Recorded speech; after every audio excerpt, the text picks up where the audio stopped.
Go to our next section, which is sustaining versus disruptive innovation. See, sustaining versus disruptive means that what is sustaining innovation? We'll understand what is disruptive innovation, and different. There are four models of innovation. So there's a distinction. Sustaining innovation is like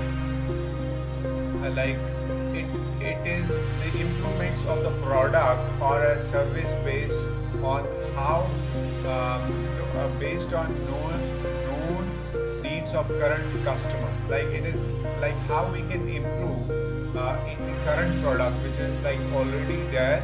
So how you can improve that product and make it a sustainable, and this is sustaining innovation, like the definition. And disruptive innovation is coming up with a new product, like Geo in India.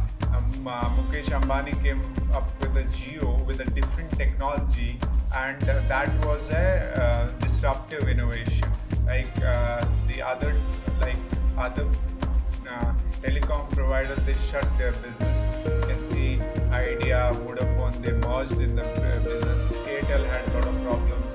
Reliance, Arcom was completely vanished.